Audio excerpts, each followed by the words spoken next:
บุญญาปารมีธรรมพระมหาเถรานุเถระเจ้าคณะพระสังฆาธิการ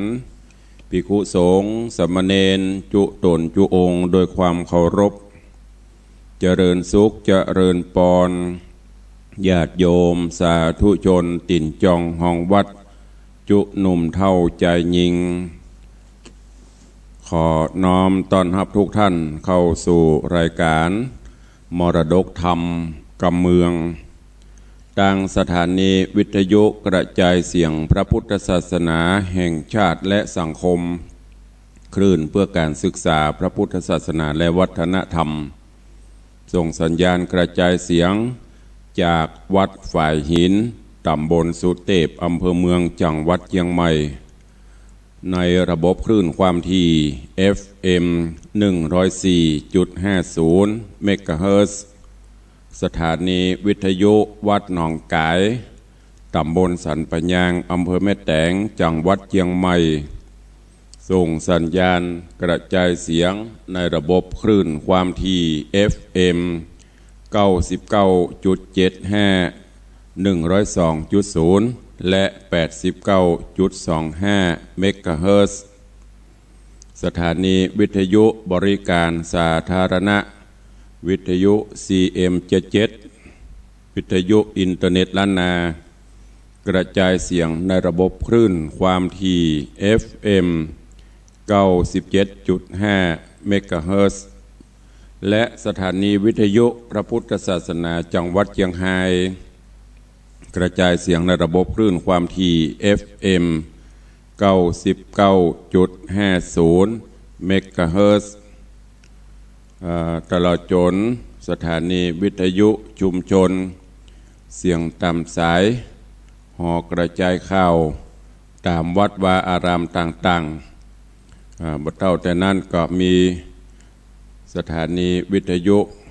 เวียงปะเป้าเรดิโอก็ได้ลิงก์สัญญาณออกอากาศให้ญาติโยมทั้งหลายได้รับฟังกันพร้อมกันนี้เจริญปอนญาติโยมเนอะติดตามต่างเฟซบุ๊กเฟซไลน์ต่างเว็บไซต์ต่างๆอยู่ในเวลานี้รายการนี้ดำเนินโดยตุลุงในวังอาตมาภาพพระครูวิสิตศิลาภรณ์เจ้าคณะตำบลป่าแดดเจ้าอาวาสวัดวังสิงห์คำตำบลป่าแดดอำเภอเมืองจังหวัดเชียงใหม่เป็นผู้ดำเนินรายการก็นำเอาธรรมะสารธรรมคำสอนพื้นบ้านล้านนาน้อมนำมาเทศนาให้ญาติโยมทั้งหลายได้รับฟังกันเป็นประจำตั้งแต่เวลา6 โมงปลายถึง7 โมงโดยประมาณวันนี้เข้ารายการลาจ้าหน่อยเลยเวลามา10 กว่านาทีละก็ต้องขอสุมาอภัยตัวกับทุกท่านเนอะพยังบัดตื่นพยังบรรลุกก็ตื่นกันได้ลุกกันได้ละเนอ6 โมง 12 13 นาทีแล้วตื่นได้ละเนอลุกได้ละเนอขวายแล้วเตรียมตัวเตรียมกายเตรียมใจไปทำการทำงานปฏิบัติกิจภาระหน้าที่ของไผ่ของมันเนอวันนี้ก็เป็นวันสุดท้ายของสัปดาห์ตะวาก็เป็นวันพระวันศีลไปวัดไปว่ากันก็ดีไม่ได้ไปก็ดีก็ได้ประพฤติวัดปฏิบัติธรรมกันวันนี้เดือนเกียงออกมาแล้วตะวานี้เป็นวันสุดท้ายของการพบญาติ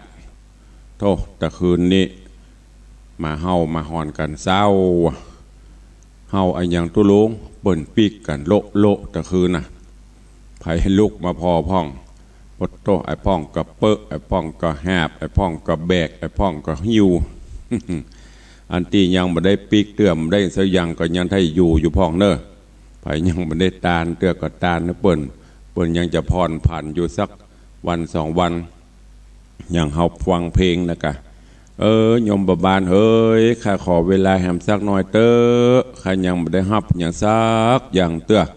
ลูกเต้าเราลานผัวข้าเมียข้าพี่น้องข้าไปไหนกันหูมดกับบ่ฮู้ ขอเมตตาเนอขอรอเวลาสักกรรมเตอ อันที่ได้ละปนกับปีกกันละพร้อมกันไปตะคืนละให้ถึงบนละโมโหเดียวนี่ถึงไหนถึงสวงสวรรค์จันฟ้าหมดละปนจากมอนะหกไปละ อันนี้ก็อนุโมทนาเนอกับญาติธรรมญาติโยมเฮาตีด้วยกึศใจได้ไข่ใจตันกัตตัญโยกัตตะเวทิตาธรรมต่อผู้มีพระคุณทั้งหลายได้ร่วมกันทำบุญสุนทานตั้งแต่เมื่อเดือน12ออกค่ำมาจนถึงเดือน12ดับแล้วก็ทำกันต่อไปขออนุโมทนาบุญกับทุกท่านโดยก็เข้ามาสู่เรื่องราวของพระธรรมเทศนาคันธนะภัยร้อยก่อเกวียนร้อยเล่มตีตุลุงได้นำมาเทศให้ญาติโยมทั้งหลายฟังกันก็ผ่านไปมาถึงผูกทวนที่4ตอนที่1จบลงไปเมื่อตะวาวันนี้ก็มาฟังกันต่อแล้วก็ดังใต้รายการ4-5 นาทีตามปกติก็จะได้เปิดหน้าไมค์ได้ได้ได้จากันเนาะตะวานี้คันธนะก็รำดับมาถึงตอนตีโพธิสัตว์เจ้าคันธนะพร้อมกับเปื้อนคือปีอ้ายไผ่ร้อยก่อเกวียนร้อยเล่มหลังจากที่ได้เดินทางตัวกันไปตามป่าเขาลำเนาไผ่เปื่อไปตัวหาป้อไปเสาะหาป้อตะวานี้ปุ่นสดไปจนถึงบ้านเมืองห่างเมืองล้างดักปิ่งวินบอยแต่ได้สาบเข้าไปใกล้ก็ได้กลิ่นสาบสางกลิ่นคราวศพอย่างมู้เนี้ยคนเฮานี้ ถ้าตายแล้วมันเมินกลิ่นมันตึงมีอยู่หรอเข้าไปดึงสามก็ปากันไปพอไปกวยใกล้ๆ ไปปบไปปะใส่กระดูกโอ้มีกระปะสปันกระดูกสัตว์ป่องกระดูกคนป่องแล้วก็ไปหันประสาทก็เศร้ามองห่างล่างกันไปตรวจสอบไปเตียวตรวจไปตรวจมาไปหันใส่กล่องแกนึ่งเต้นกระดุมก็นึกว่าผีหลอกกันก็เลยเอามีดเอาดาบแหกดูปรากฏว่าในหั่นโอ้คนมีฮัลโหลก็เลยเอาออกมาทีแรกก็นึกว่าโอ้มันลังเป็นสิงสารสัตว์เป็นยักษ์เป็นอันยังมัดแถลงเป็ดประจุหลอกลายกินก้าทำไปทำมาโอ้ไปใจเป็นว่าเป็นคนก็เลยถามว่าโอ้แล้วไปอยู่อย่างในหั่นแล้วก็อันกองกระดูกกองโก้กองโกดเนี่ยมันเป็นจะได้ มันมีอันอย่างจ้าเบิ่นก็เล่าให้ฟังจากนั้นโพธิสัตว์เจ้าอันคันธนะก็ถามว่าโอ้แล้วยักษ์นี่มันมีที่ไหนมันไปมันมาจะได้เขาก็บอกว่าโอ้ยักษ์เนี่ยถ้ามันหันไฟลุกหันควันได้ยินได้หันควันได้กลิ่นควันมันตึงมาก็เลยสั่งฮื้อเปื่อนตึงสองคือไผ่ร้อยก่อกับเกวียนร้อยเล่มไปเสาะหลัวเสาะฟืนมาก็เอามาผสมจุ่มนมแล้วก็จิไฟก่อไฟดังไฟขึ้นตกไฟปุ่งจะโลปุ่นน่ะหมอกปลายตาลปุ่นน่ะแล้วก็ จะพอว่ายักษ์มันจะมากจากนั้นงูเงี้ยวเกี่ยวก่อนที่ตายก็เอาไม้เกาจีตายไปจีเป็นนะจีจนกระทั่งยักษ์จนกระทั่งงูทั้งหลายก็ขึ้นมาแต่ว่ามาถึงตัดที่นี่เวลาหมดลงวันนี้ก็มาฟังกันต่อว่าเรื่องราวจักเป็นจะใดเจิญปอออกแม่ออกศรัทธานาบุญเฮาเนอตั้งอกตั้งใจฟังกันต่อไปในพระธรรมเทศนาปืนเมืองเหนือเรื่องคันธนะภัยร้อยก่อเกวียนร้อยเล่มณโอกาสบัดนี้ นะโมตัสสะภะคะวะโตอะระหะโตสัมมาสัมพุทธัสสะส สาธโบฟังลาโสตุจันนาสัพปุริสะตั้งหลายตั้งยิงและใจหนุ่มเท่าตีได้ปากันเล่าติดตามทาดาฟังยังรัศธรรมเตสนาขันธนะไผ่ร้อยกอเกวียนร้อยเล่มลำดับเต็มมาแถมแล้วเราเจิญศรัทธาตั้งหลายหนุ่มเท่าจุงตั้งใจเล่าทาดาฟังต่อไปไปนานี้และนา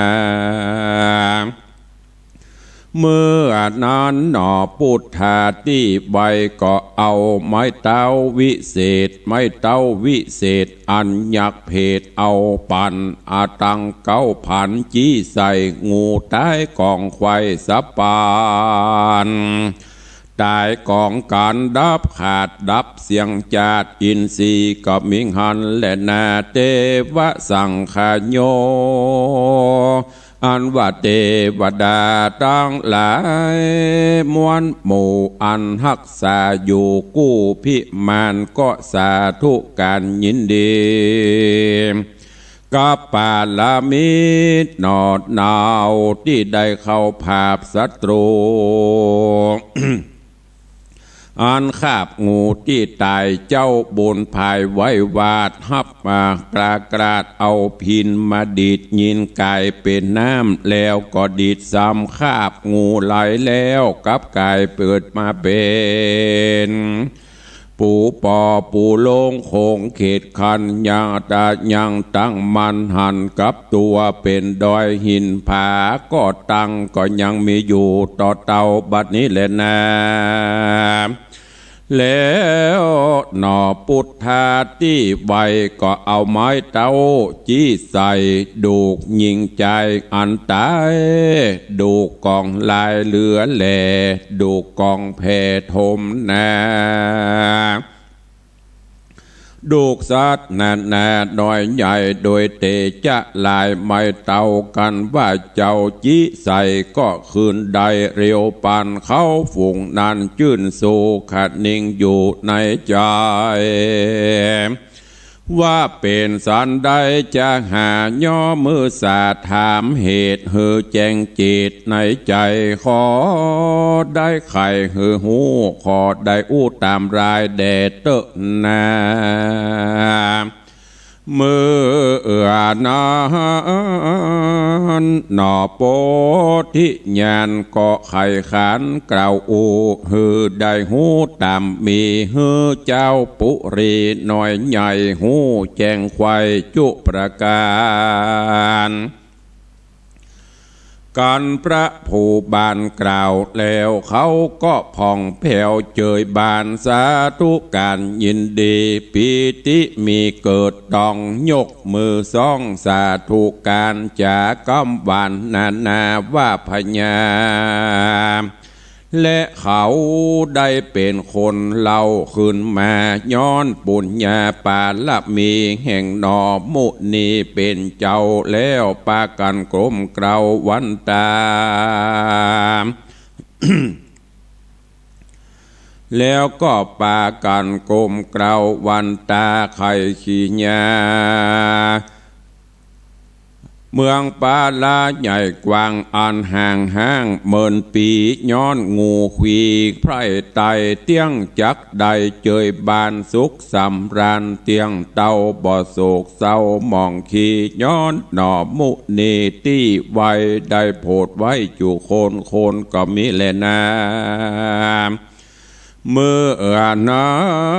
นตนเจ้าป่อพญามีอาจญาโป่งขาดหืออมาตย์คนในให้กองใจเป่าห้องไปตัวห้องเวียงใจ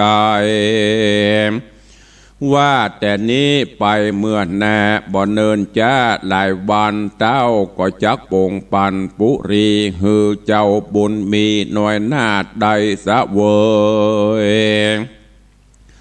ได้สะโวยราชแตนเมืองยกนางบนเรืองยอดซอยงามจื่นจอยกองสีเป็นเตวีแนบคังเฮือเป็นเจ้าจ้างแตนไป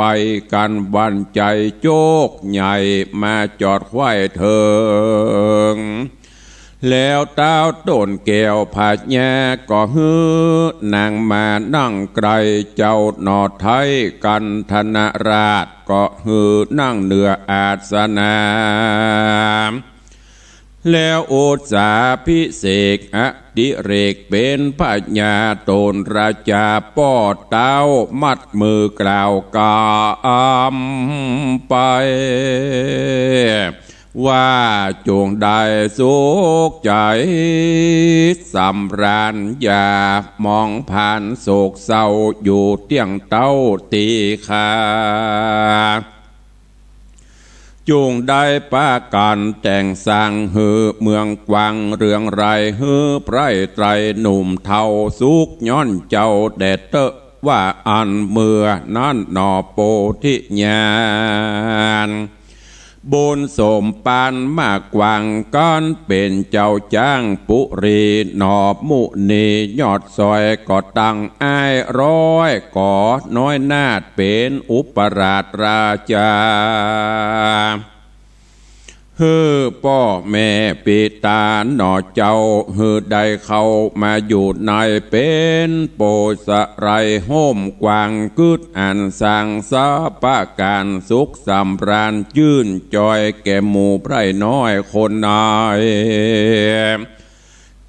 เจ้าจอมไต้กันธนราชอยู่ภาษาทหลังดีเป็นทุกขี่เตียงเต่ากับนอดเนากองสี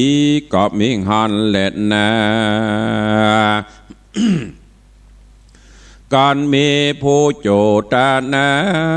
ถามเหตุฮือเสียงเขตในใจว่าเหตุใดเจ้าเมืองหมู่ป้อยถูกงูกินกว่าก็กวนไข่จ้ากล่าวแจ้งฮือเสียงแห่งสังกาวาดหลายจาดมาแต่โสดลายกับโกดกาดนายังมีพญาโตนนึ่งใส่โตนต้านไทยสะบวยเมืองนี้แล้วได้จี้แจ้งไว้ว่ากันภัยก็ดีได้อยู่เมืองนี้บ่ชอบบ่ประกอบตามธรรมเกิดตรัสราจะทำ10 สิ่งอันมากยิ่งนานา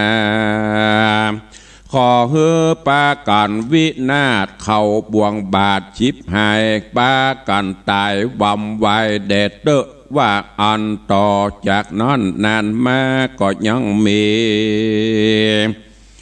พญาโตนึ่งโสดใจเหี้ยมโหดอาธรรมป้อยใจดำกระยาบบ่สุภาพตามธรรมได้กระทำบาปกระพร้อมหมู่ไพร่ฟ้าประจาตั้งเสนาจุผู้ศีลบ่อยู่รักษาเมืองจริงมาชิบหายถูกงูคบตายเสียงควายเมืองตีหันใดผากดเมืองผากดว่าเมืองนากรราชวาอาน ตีอันเจ้าได้ดังไฟเป็นกองใหญ่นั้นใสยังมีไว้ต่อมาคือว่าดงพญาไฟส่วนที่งูตายกองก่อกาละต่อมาชื่อว่าต้งย่างเมืองฝังในการละบัดนี้แลนะตาโตโอโหปัฏฐาญะแต่นั่นไปนาตนเจ้าฟ้ากันธนกุมารมีสมปานมากกวางได้เป็นเจ้าปาวาหลายปีมาจวบไข่ก็มีใจ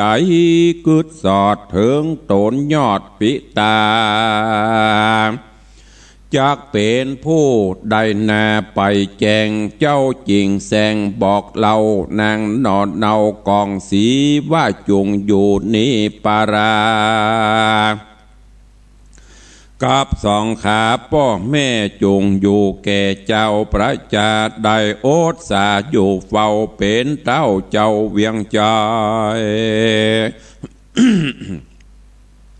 พี่จะขอลาไปจากน้องไปสู่ห้องแดนไกลย้อนอะไรหาป้อขอน้องน้อยหนออดสยอดซอยได้ชื่นจ้อยสำราญบ่อปอนานเนิ่นจะจักไหวหน้าขึ้นมาขออย่าอะไรหาปี้บัวตองกองสีนอดเนาได้ยินเจ้าเจียนจาก็มีน้ำตาอาบไหลมีหัวใจหม่นใบร้องรำให้ไปมาแล้วมีวาจาตันต่อว่าขอเจ้าน้อยหนอไปดีการบุญมีจัดก่อนมาไล่ตอนตามหาปะปิตาป่อเจ้าจุงไตเต้าขึ้นมาเป็นพญานอดเต้าภาพแผ่นดาวปุรีนอมุนีที่ไวก็รีบเข้าไปลาพญาตั้งมารดาแม่ไทยแล้วขันไข่ตันเล่าตั้งแต่เก้าถึงไปโดยปาริยายหลายหลากโจรตาวันหากโลโหองแรงเจ้าจอมแปงนอดเนาก็ปอกเต้าขึ้นแม่ก็มีหันเล็ดนาปุณนาติวะเสกันวันลุนและรุงสายฟ้าปุ้งขึ้นมาหนอพุทธายอดซอยก็ป่าอ้ายร้อยเกวียนไทยเข้าป่าไม้ดอยจานเขาปากันตังกู้บายนาสู่ดอยผาโหนตังหาบอดใดอันป่าไม้ดูงามดอกไม้จามเป็นทอยหินผาย้อยเป็นสายหิมีนกลายเป็นหมู่บินสะสู่สะโซนพ้องจับบนกิ่งไม้ร้องร่ำให้ควายรอร้องร่ำควายดงรีดนกเกาโอมีหลายหลากนกแลหากปอมเฟยนกปอเฮยร่ำร้องนกเข่าทองคันคานนกหัวขวานซับไม้แห่งเอาหัวแกว่งไปมาซัดนานามวนหมู่ล่าเล่นอยู่โดงรีลางเตื้อมีแลดจ้างและวอกก้างนางนีตังเสือมีควายเถื่อนแอวละเลื่อนตามดงเจ้าลัดปงป่าไม้นับอันใดหลายวานจิงปากันไปฮอดไปจุจอดแถมเมืองนึ่งใส่เป็นเมืองใหญ่นำแนในกลางโดในกลางป่าดงรีเป็นเมืองตี้เป่าได้หายิงใจบอดได้เลวพอตั้งในก็ว่างหนตั้งห่างมองผ่านนอโปธิญาณดันสอดเข้าไปฮอดปุรีลูกไม่มีเหลือแหล่ตกลงแผ่ถมทองเขาและของครัวใจยังมีไว้อย่างเก่าแต่ว่าเจ้าของบ่มีนอมุนีที่ใบก็เหลียวไปหันใส่กองดูกใหญ่นำนาเรือปัดลานิใส่ยักตาใส่ลงกินเป็นอาจินเลี้ยงใส่ยับไรไตยิงใจ ยับกินหลายเสียงไข่ละดูกไว้กองก่อส่วนเต่าหนอปุถทาป่าอ้ายเกวียนมาเสาะสอดก็ไปรอดพังกาเจ้าก็มาหารใส่เสาต้นนึ่งใหญ่นำนาแล้วเอาค้อนมาบุบตีส่วนนารีหนุ่มเนาอันซ่อนเข้าอยู่ไตนางตกใจสะดุ้งนึกว่าหุ่งหงหานจักมาขานตื่นญาติเอานางนาดไปกินนางมายินเอาไม่ว่าเป็นไผ่มาตีหากเป็นผีหุ่งกระจุงอย่าจ้าไวไวหุ่งจังไรใจหยาบจุงมากาบกินคาฮือความนามรณาหรือไผ่มาแวดที่นี่จุงฟังนี่เลวโอไว้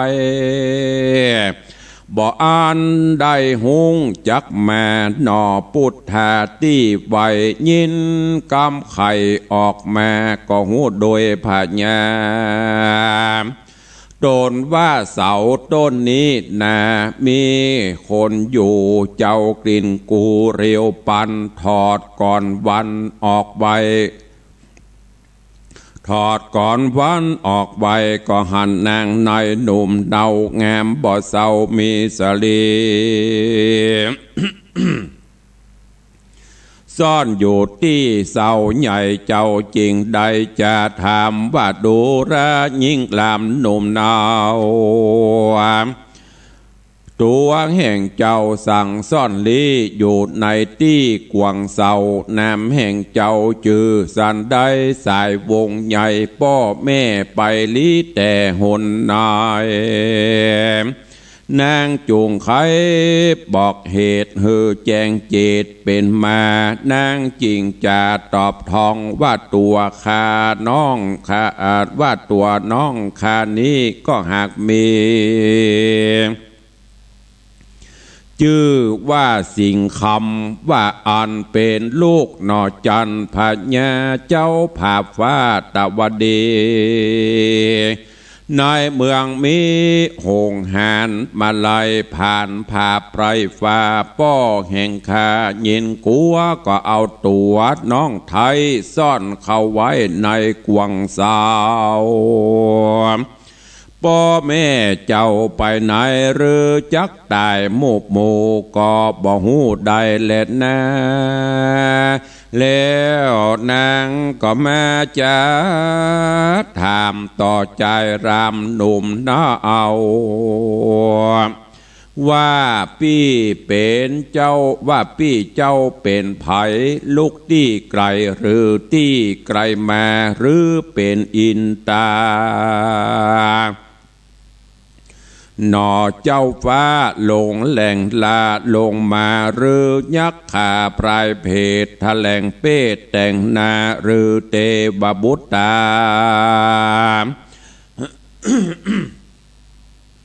หรือเตวบุตตาไอกราครุดนักนาคาต่ำไตมาลองใจ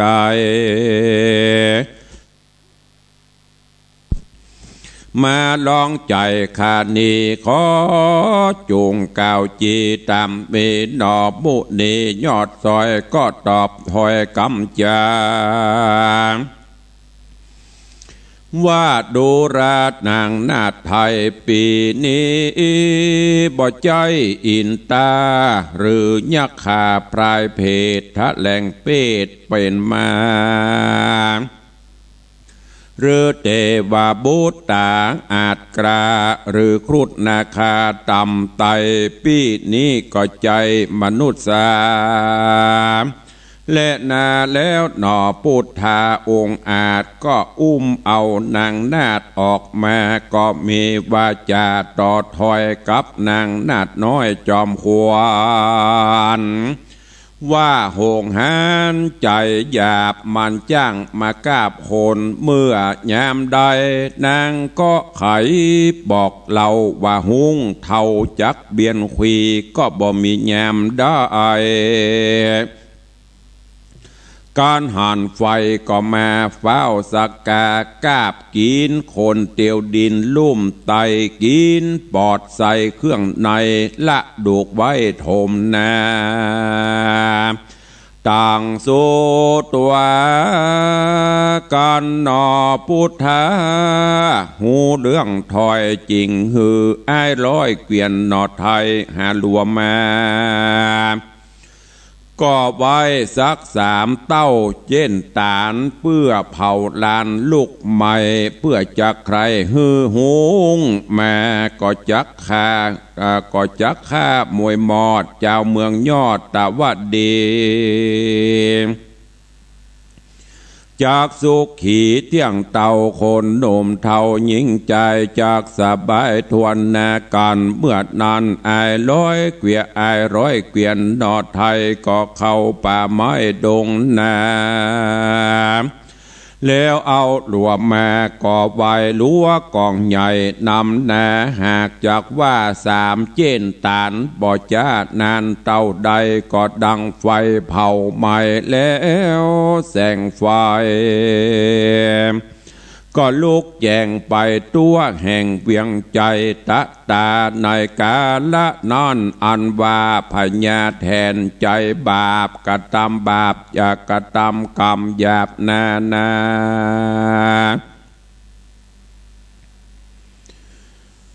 ก็ปล่อยหุงมาหลวงลายรีพันภายไววองออกจากห้องดงไพรตัวมันใหญ่เต้าจ้างปากมันกว้างเป็นว่ามีแก่นตาล็อกแหลกห้องแจ๊กปูนโกคนตามตัวเหลื่อมมาปือปีกภาพไปมาปอมืดฟ้ามัวดินปีกมันบินตามันสอดต่อเตาหอดเถิงเมืองเสียงนั้นเนืองมีกองบินเต็มต้องฟ้ามาที่นั้นนอพุทธาติว่าก็เอาไม้เต้าจี้ใส่หุงหุงตายเสียงจาดหงตายขาดกองกอในกาละต่อนั้นมาจริงได้ชื่อว่าดอยลางหุงมาจนกาละบัดนี้แหละนาเมื่อนั้นหนอโพธิญาโพธิสัตว์เจ้าก็เอาไม้เต้าตั้งไปจี้กระดูกยิงใจมวนหมู่อันตายอยู่นำนาและดูกหมูแม่เป็ดไก่สัตว์น้อยใหญ่นาอันมรณาความนาก็ขึ้นมาดังเก่าคนหนุ่มเท่ายิ่งใจเขามีใจหมายชื่นสู่อัศจรรย์อยู่ในใจเขาสงสัยหลากว่าตายแล้วหากคืนมาแล้วเต้าพญาและอำมาตย์ปัจจาราชหนุ่มเทานักผาดเจ้าและอาจารย์โยธาหันจุภูก็พร้อมกันอยู่ทวนนำนาก็อุตสาพิเศษอาติเรกมงคลยกอย่างต้นกันธนกุมารนอโพธิญาณบุญใหญ่ฮือเป็นเต้าไทยภาพเมืองยกนางบุญเรืองยอดซอยคืองามชื่นจอยมีสีคือเป็นเทวีแนบคางจืดเฮอได้สร้างปุรีก็มีหันและนาโจโอตาโกโอโห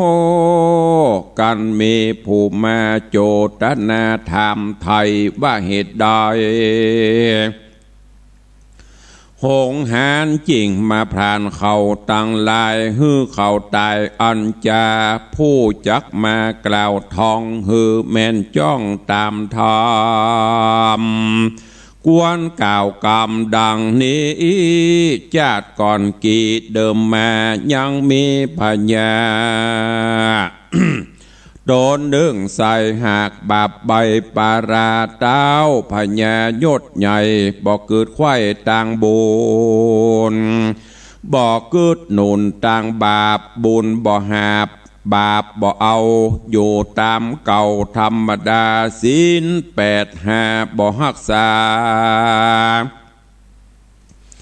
เป็นดังเนมาดีหลีก็ยังมีบานนึ่งใส่ตนเต่าไทยพญาป่าเสนามวลหมู่แอวเล่นอยู่ส่วนอุทยานเป็นที่สำลานแต่ใส่แล้วปากันไปยังอยู่ที่ปืนหมู่เก้าใส่ตาน้อยกาดละนอนใส่ก็ยังมีหมูกาปากันมากินหน่วยไม้แล้วก็มาขี้ใส่หัวป้อพญามันก็ปากันหนีไปพญาก็ได้คิ้วโคดจริงได้ใส่โตดหมูกาก็ฮือเสนาอำมาตย์ปัจจาราชคนนายจุมไพร่หน่อยใหญ่กันว่าการไผ่ปะแห้งกาในปาลาเขตคันจุงฆ่ามันหื้อตายการไผ่ฆ่าหลายได้นักรางวัลจักถึงมันเตี้ยงว่ากาเตี้ยงว่ากันฆ่าบดใดอาจอย่าไว้มีอาจญาใหญ่มีใบเตียงจักได้ถึงตัวจักตัดหัวมันขาดหือวินาศมรณาการพระญาสั่งแล้วอำมาตย์แก้วเตรียมใจก็เป่าไปตัวตองคงเขตห้องปาลาฮือเจ้าปัจจา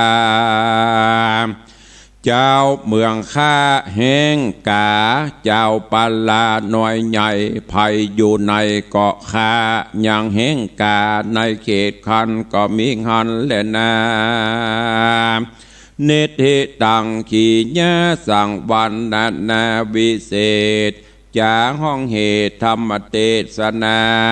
คันธนะภัย100 กอเกวียน100 เล่มผูกทวนที่4ก็บังโกมสมเรศเดช ก็จบไปแถมผูก1คันธนะภัย100 กอเกวียน100 เล่มซึ่งในตอนนี้โพธิสัตว์เจ้าในระหว่างต่างตีไปเสาะหาป่อก็ไปปบไปปะบ้านเมืองห่างล่างเข้าไปตรวจไปสอบก็ได้ไปปบไปปะกระดูกพ่องปบปะอย่างต่างๆโดยปุญญาปรมีโพธิสัตว์เจ้าก็ได้ช่วยจุบปิกฟื้นขึ้นมาโดยเอาไม้เต้าที่ยักษ์ได้ปั่นฮื้อเอามาไล่จี้กองกระดูกสิงสารสัตว์กองกระดูกคนทั้งหลายคือได้ปิกฟื้นขึ้นมาแล้วเจ้าบ้านเจ้าเมืองก็ยกสถาปนาขึ้นเป็นผู้ปกครองบ้านปกครองเมืองอยู่บ่เมินมานานก็ลาแล้วก็เดินต่างต่อไปแหมจนกระทั่งบัดนี้มาปบมาปะใส่เมืองล่างห่างล่างแหมเมืองหนึ่งก็ได้เข้าช่วยเหลือแหมเปิ้นก็จะยกคือเป็นเจ้าบ้านเจ้าเมืองปกครองบ้านปกครองเมืองญาติโยมทั้งหลายอันนี้ก็คือเรื่องของการสร้างคุณงามความดีนั่นนะการที่ไปปบไปปะใส่เมืองที่ห่างล่างนั่นก็คือถ้าเปรียบปัจจุบันก็คือไปปะใส่คนที่บ่มีศีลบ่มีธรรมบ่น้อมนำเอาศีลธรรมกรรมฐานมาประพฤติปฏิบัติก็เลยทำให้ตัวเก่าเนี่ยล่มจมลงเปิ้นก็แนะนำพร่ำสอนชี้ทางถูกฮื้อโดยการฮื้อเอาศีลเอาธรรมไปประพฤติปฏิบัติกำจัดมัจจรธรรมความตระหนี่ขี้จิขี้เหนียวกำจัดกิเลสต่างๆให้หมดไปสุดท้ายก็จะได้ปิก มาเป็นคนเป็นคนมั่งมีสีสุขดังเก่าอันเนี้ยเปิ้นเป็นข้ออุปมาอุปไมยเปรียบเทียบญาติโยมทั้งหลายลองพอถ้าเฮาเป็นคนที่สัมมาเลเทเมาอย่างเนี้ยเพิ่นว่าในธรรมน่ะเป็นเหตุเพราะว่าพญาเจ้าเมืองบ่มีทศพิธราชธรรมบ่มีศีลบ่มีธรรมเจ้าเมืองในที่นี้ก็คือตัวเฮานั่นน่ะบ่มีศีลบ่มีธรรมก็เลยทำให้กิเลสตัณหาเข้ารุกรามเข้าปราบปรามสุดท้ายโจรป้อมมีจะกินจะใจบางเตือกก็หลงละเลงไปในการพนันขันต่อสุรานารีอย่างต่างๆกินแอวใจสุรุ่ยสุร่ายบ่ได้เก็บบ่ได้มัธยัติสุดท้ายมาก็พังราบพินาศไปมีบ้านก็ขายมีส่วนก็ขายก็เนี่ยเปรียบเสมือนเป็นยึดบ้านยึดเมืองเนี่ยยักษ์ทั้งหลายก็ดีงูทั้งหลายก็ดีหุงทั้งหลายกาทั้งหลายก็ดีก็คือกิเลสตัณหาทั้งหลายเนี่ยอันนี้ก็ฝากไว้เป็นข้อคิดกับญาติโยมเฮาเจ้าข้าทั้งหลายเนอะคือมีทศพิธราชธรรมมีศีลมีธรรม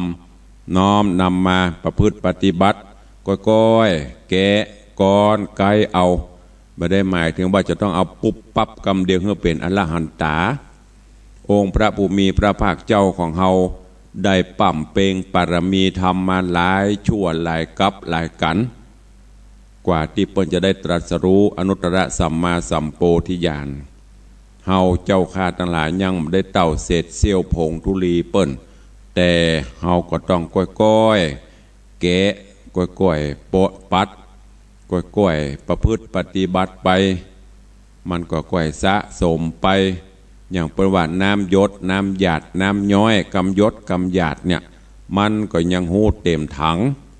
การสร้างบารมีธรรมก็เช่นเดียวกันก้อยสร้างไปโดยจิตใจอันบริสุทธิ์ประเมินมันก็จะเต็มเมื่อมันเต็มเฮาก็จะได้อิ่มบุญอิ่มกุศลเนอะฝากไว้กับสาธุชนญาติโยมทั้งหลายในวันนี้ตัว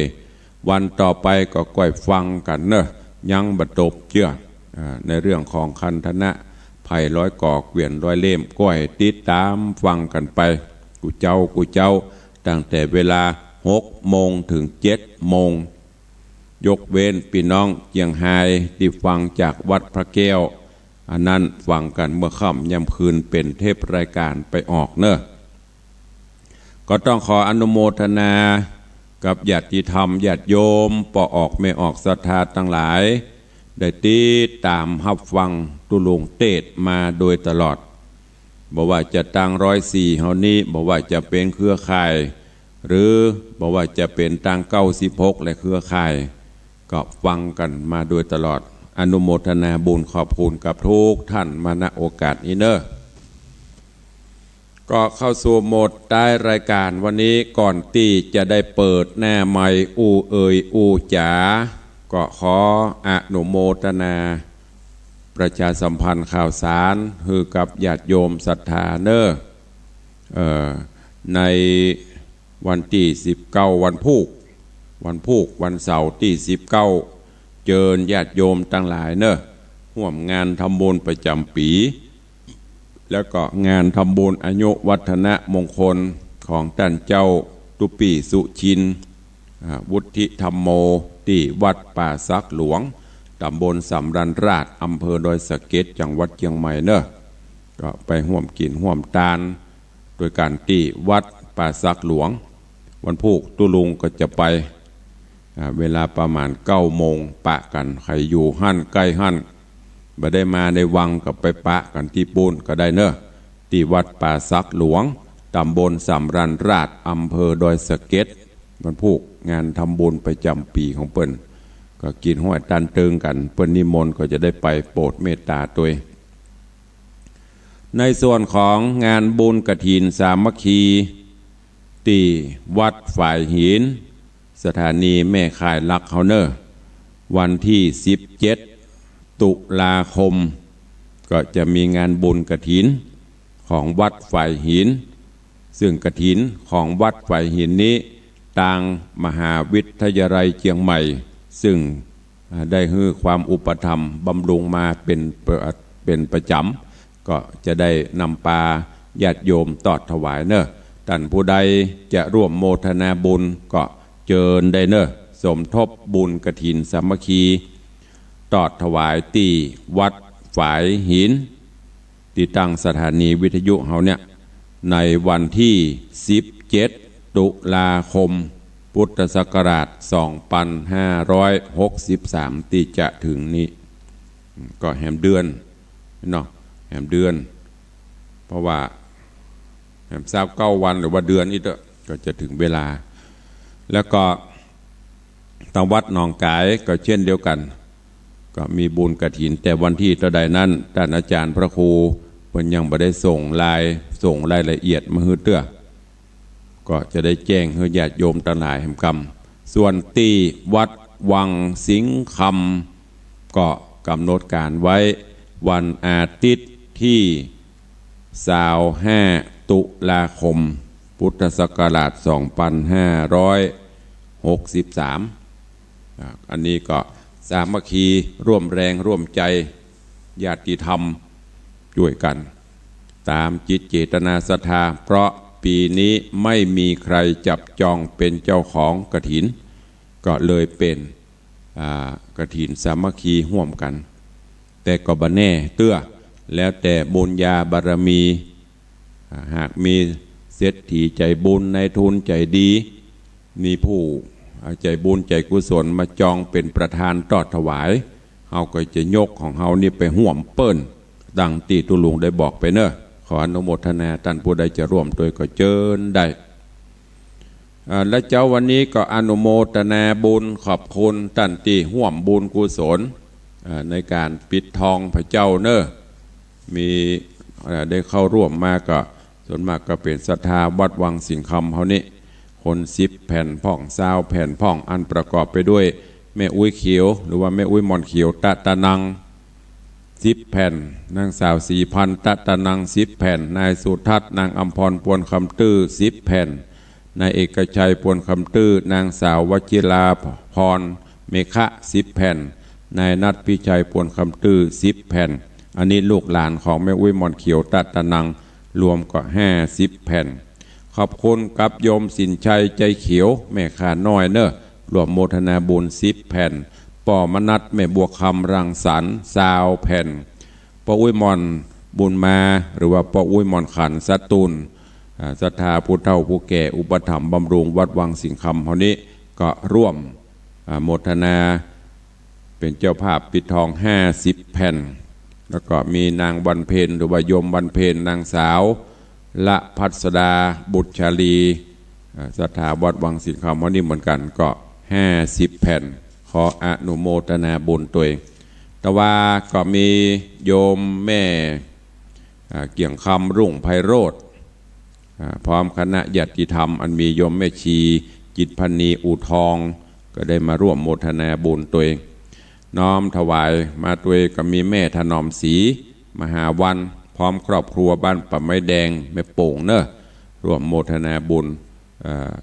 แผ่นทอง10 แผ่นก็ขออนุโมทนาบุญตัวนอกจากนั้นก็มีแม่แสงล่าพวงมาลาอันนี้ฝากซองมาตะแม่เกี่ยงคำมุทิตาสักกะละวันเกิดย้อนหลังเดี๋ยวเวลาแถมน้อยประมาณ3 นาที4 นาทีใครจะอู้จะเอ่ยจะจาหน้าไม้เข้ามาได้เนอะ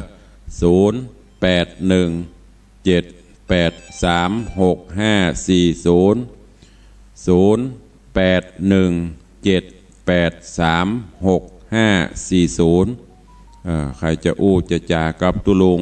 ก็เข้ามาเนอะเพราะว่าอันของไอเบียวเวยแล้วเปิ้นแล้วก็ลุดไปแล้วเนอะเอาจนติดเนาะเอาว่าจะได้ครับกำลังใจเด้อวันนี้ไม่ได้ไปกาสาธุอนุโมทนาบุญเนอะนักเลยเด้อสาธุขอบคุณพี่ไอบิวในวันนี้ก็ได้สายแรกปฐมฤกษ์ได้มาคือกำลังใจข อบคุณตัวเอานอกนั่นสายอื่นที่อื่นใครจะอู้ตัวอาทีละวุฒิมากเมืองหรือน้องบิวผู้พิการทางสายตาฟังธรรมะกันตลอดกูรายการก็โทรมาคือกำลังใจไผ่ฟังแล้วก็ดักปิ้งบินบอยมีคนเดียวมีการไอเบียวผู้พิการทางสายตาผู้ตาดีหายแสบไปหมดกายตุลุงลำคาญตุลุงแล้วก็แจ้งมาก็อันปิดทองแจ้งมากับปิดทองบ่ฟังแล้วบ่เฮ้ยย้ายไปที่อื่นหมดโหมีก็ถ้ามีก็จะได้ล่ำได้ลาเวลาก็ใกล้เข้ามาเหลือแถม2 นาทีสุดท้าย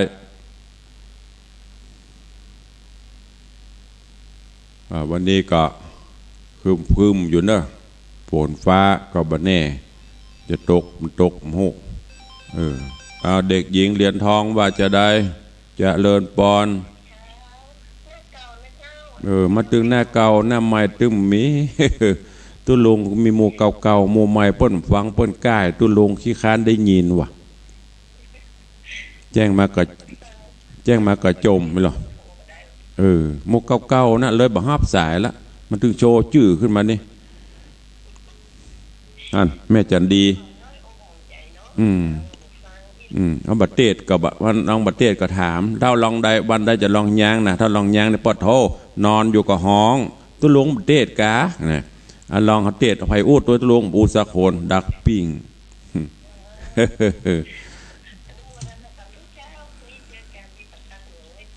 พวกไม่ไปกะสาธุเนอน่ะมันพวกจะไปซ่อสัก200,000นะอนุโมทนาเนอสาธุ